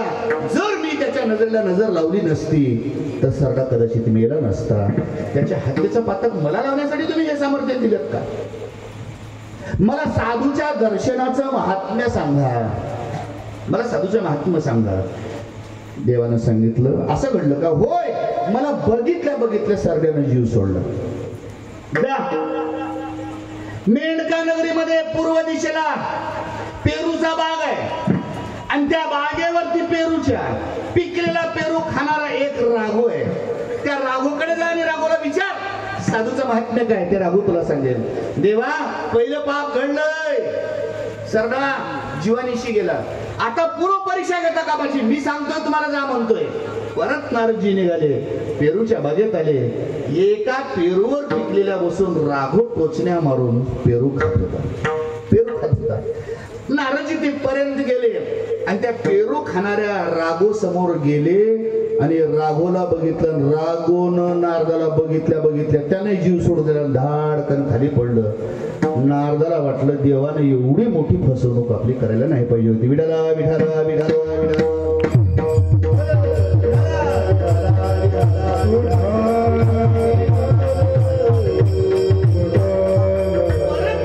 डोळ्यात पाणी आणले आणि परत देवाकडे गेले. देवा अरे देवा, मी तुला साधूचं महात्म्य आणि साधूच्या दर्शनाचं पावित्र्य विचारत होतो, सामर्थ्य विचारत होतो, हे काय तू. अरे एकासाठी गेलो, सरड्यानं जीव सोडला. एका ठिकाणी गेलो, राघवनं जीव सोडला. अरे मला हे जीव मारायसाठीच पाठवतोस की काय तू. मी विचारलं तुला साधूच्या दर्शनाचं महत्व आणि महात्म्य आणि सामर्थ्य, आणि तू हे काय केलंस. बरं काय घडलं. काहीच नाही, मला बघितल्या राघवनं जीव सोडला. मला साधूच्या दर्शनाचं महात्म्य सांग. जा मेंढका नगरीमध्ये 25 वर्षापासून एका श्रीमंत पुरुषाला लेकरू बाळ झालं नव्हतं आणि आता तू इकडे येत असताना तिथं मुलगा झालाय. जा आणि त्या मुलाला विचारा, आता जन्मलेला नुकता मुलगा आहे, त्यानं मला जेव्हा तुझ्या पाया पडतो सांगणं तर सांगणार. कारण का पहिला सरडा मेला, त्याला वालीदार कोणी नव्हता, मला सोडलो मी वाचून आलो म्हणलं.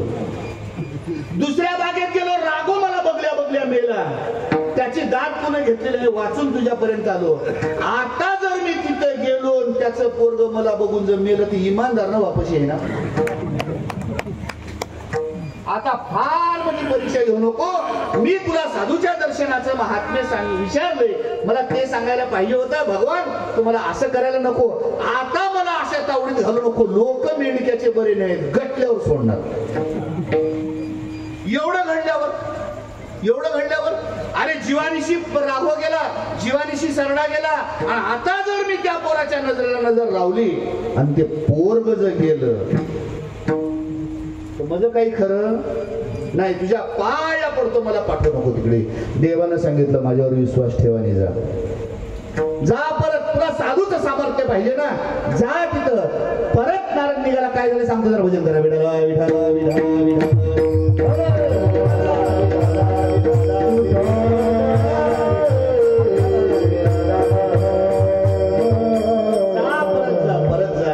नारदाला परत पाठवलं. भीत मनामध्ये चिंता होती, आणि या चिंतेच्या धास्तीमध्ये नारदजी आले. जिथं मुलगा जन्माला आला होता तिथपर्यंत दारात गेले.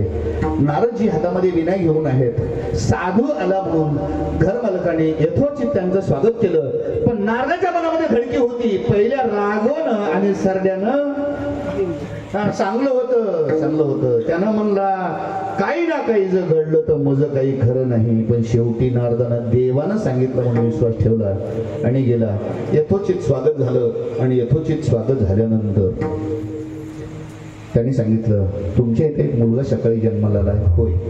बऱ्याच दिवसानंतर पूर्व प्रतीक्षा करून खूप दिवसानंतर भगवान परमात्म्याने आणि साधूंच्या कृपेनं आम्हाला मुलगा झाला.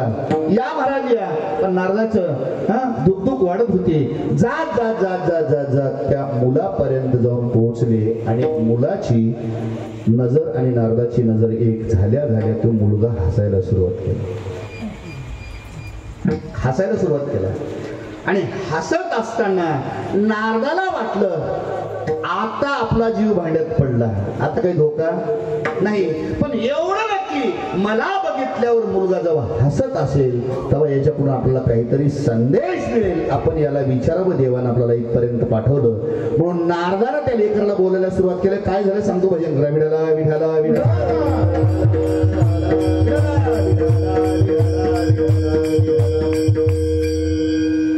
लेकराला विचारलं. आता लेकराला विचारलं, ते लेकरू बघून हसलं म्हणून, आणि त्याला विचारलं का हसतोयस बेटा.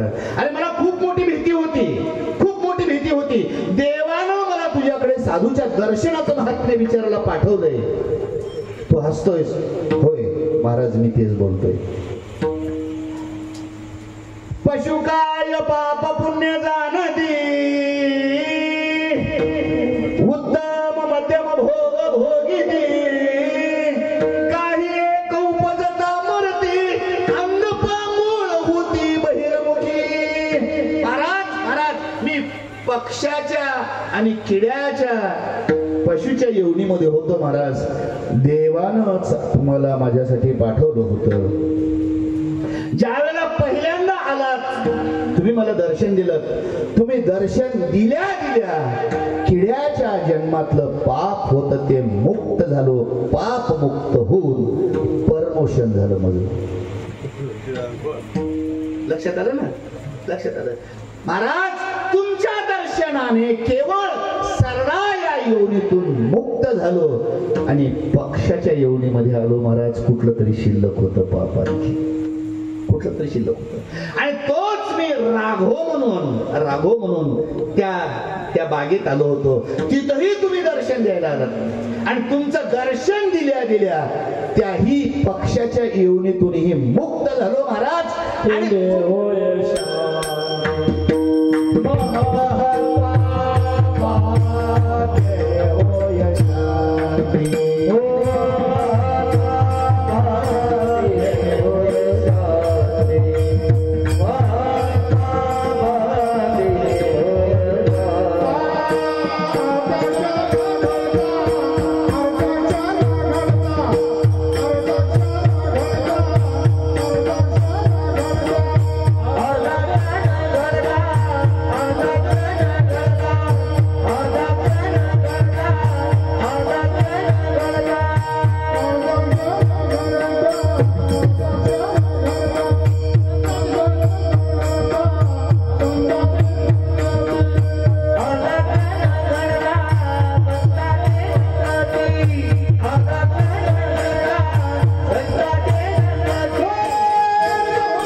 धन्यवाद धन्यवाद. अर्धा क्षण घडता संतांची संगती, तेने होय शांती महत पापा. लक्षात आलं का तुमच्या? पाप नाशी दरुषणे. मला मुद्दा महत्वाचा द्यायचा होता, कारण का पटरी गाडीची बाजूला गेल्यानंतर ऍक्सिडेंट होते आणि बरेच जण दबावले जातात महाराज. नाही तर शब्दाची भाषा एकच, पण एक शब्दाचे अर्थ दोन निघतात आणि तिथं भानगड अशी होते. कशी होते सांगतो जरा, 2 मिनिटासाठी भजन करा. विठाला विठाला विठाला.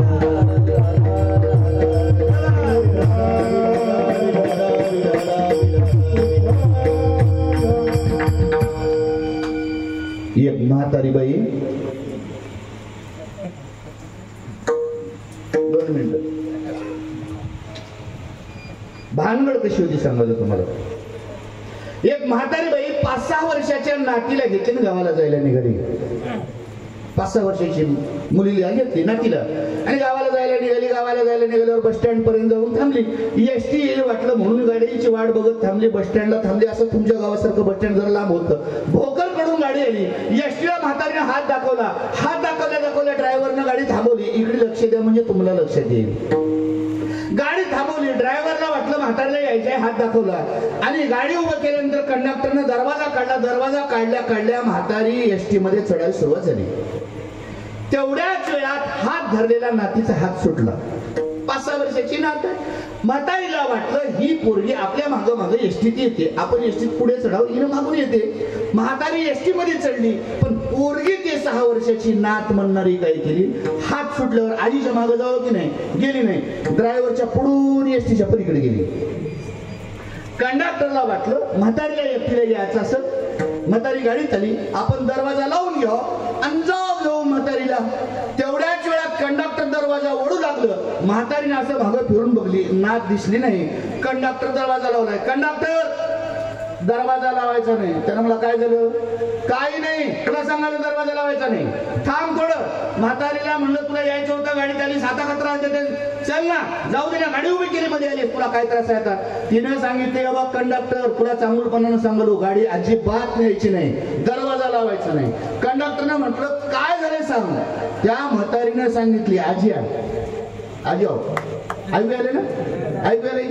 हा, त्या म्हातारीनं कंडक्टरला सांगितले हे बघ कंडक्टर तुला चांगलपणानं सांगालो, गाडी न्यायची नाही. त्यानं मला काय झालं, काही नाही, माझं एक म्हणणं आहे. काय म्हणणं आहे सांग म्हातारी. म्हातारीनं म्हणली हे बघ कंडक्टर आधी माझी पप्पी गाडीत घे.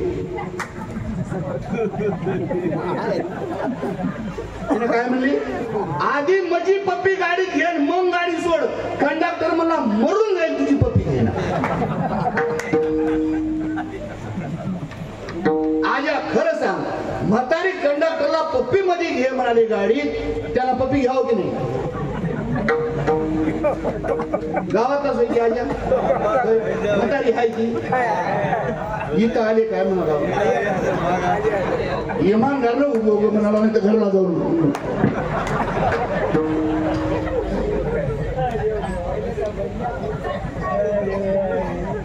मी आधी नवीन गिरायक हुडकीच ना, आधी बुका चांगल्या जवळच्यालाच लावतो. मी काय बुका कुणाला लावतो काय, कुणाला बुका लावायला जाऊ ना, बुका ओळखीच्यालाच लावा लागते, जवळच्याला लावा. हा, एक म्हातारीने सांगितले हे बघ कंडक्टर आधी माझी पप्पी गाडीत घे. त्यानं म्हातारीच्या तोंडाकडे बघलं, एकही जात नव्हता. त्यानं मला हिनं काही बरंच केली नसेल, मी मरतोकडे म्हणत ते इमानदारनं मला पप्पी गाडी तुझी घेणार. त्यांना म्हणली माझी पप्पी गाडीत घेण्या गेल्यावर तू गाडीच कशी नाही तुझ बघतो. लागलं वांग महाराज, ते म्हातारीच्या तोंडाकडे बघू लागलं, झटके देऊ लागलं. नोकरी चुलीत गेले मला, पण मी काय तुझी पप्पी घेणार. म्हातारी म्हणे पप्पी घेण्या गेल्यावर गाडी कशी नाही तुझ बघतो. तुला सांगालो काय म्हणणं, आधी माझी पप्पी गाडीत घे. कस करा घ्यावं की ते म्हातारा घ्यावंच म्हणाले. काय कमाल आहे. एवढी भानगड लागल्यावर ते भानगड अशी झाली, एवढं भानगड लागल्यावर ते पोरगी पलीकडून पुन्हा काय वांधं लागलं की म्हणून त्या दरवाजाच्या समोर आली आणि त्या म्हातारीनं गाडीतून बघलं. त्या पोरीकडे बघली आणि पोरीकडे बघल्या बघल्या मग म्हातारीने सुरुवात केली, ये पप्पे गाडी के. तेव्हा कंडक्टरला वाचलो गडे म्हणलं, वाचलो गडे म्हणला. त्याला विचारलं म्हातारे काय झालं? काय नाही येड्या म्हणली, तुला सांगलो होतो म्हणजे माझी पप्पी आधी गाडीत घे. ते कंडक्टर म्हणलं मला वाटलं की मला पप्पी घे म्हणालीस की. ते म्हातारे म्हणले येड्या तुला माझी पप्पी घे म्हणायला माझं म्हातारा अजून जिथं आहे.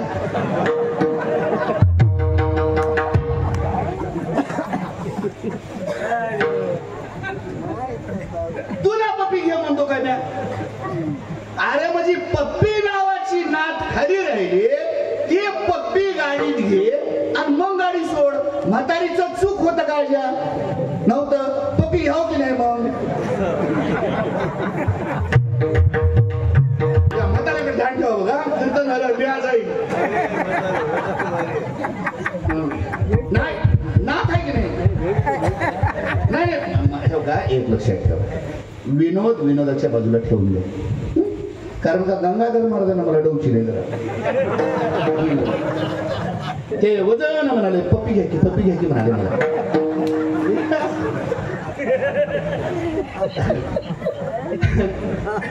का बोलवलं मी तुम्हाला? एक लक्षात ठेवा, देव तया जवळी वसे किंवा असे या दोन्हीचा अर्थ एकच आहे, क्रिया एक आहे, पण शब्द दोन आले. पप्पी हे नाव पोरीचंही आहे आणि पप्पी ही एक क्रिया आहे. पण म्हातारीचं म्हणणं होतं माझी पप्पी नावाची नात खाली आहे, आधी पप्पी गाडीत घे. म्हातारीची काही चूक नव्हती. जगद्गुरु तुकोबाराय यांचं म्हणणं तसंच आहे, देव त्याच्याजवळ वसे आणि त्याच्याजवळ असे, कुणाजवळ असे की ज्यानं विश्वात्मक देवाचा अनुभव ज्याच्या अनुभूतीला आला त्याच्याजवळ देव वसतो. पण त्याचं दर्शन घेतल्यावर तुमचं आमचं पाप नासते. याला अनेक प्रमाण आहेत महाराज. झाली पापाता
अनेक जन्माचा शीन जातोय.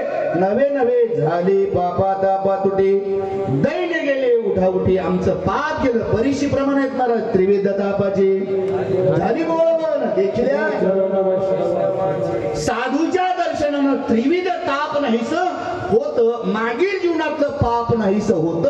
नवे त्यांचं दर्शन घेतल्यानंतर पाप नसतं एवढं सामर्थ्य त्यांच्यात आहे. कशामुळं? तो अनुभव जीवनात आल्यामुळं. आणि म्हणून अभंगाच्या रूपानं चिंतन तुमच्यासमोर मांडण्याचा प्रयत्न केला. ऐसा ज्यांचा अनुभव विश्वदेव सत्यत्वे देवतया जवळी असे पापनाशे दर्शने. धावत्या वेगामध्ये 2 चरणाचा भाव बघण्याचा प्रयत्न केला. उर्वरित एक 5 मिनिटामध्ये उर्वरित 2 चरणाचा भाव बघण्याचा प्रयत्न धावत्या वेगात करणं. जरा सुंदर असं गोड भजन करा. कारण का? एका साधूचं दर्शन तुम्हाला लाभलंय, साधूचा सहवास लाभलाय, साधूच्या दर्शनाचं सामर्थ्य, साधूच्या सहवासाचं सामर्थ्य आणि दर्शनाचं सामर्थ्य तुम्हाला जगद्गुरु तुकोबाराय सांगतायत. वैकुंठ ब्रह्मीभूत वैकुंठवासी ब्रह्मीभूत नारायण महाराजांच्या चरणस्पर्शांचा तुम्ही अनुभव जीवनामध्ये घेतला आणि त्याच महाराजांच्या स्मरणाने पुण्यस्मरणाने आपण हा एवढा मोठा उत्साह करतो. तर मला वाटतं वेळ आपला संपलाय, तर 2 मिनिटं तुमचे जास्तीचे घेतो. जरा टाळी वाजवून भजन करा. विठाला विठाला विठाला.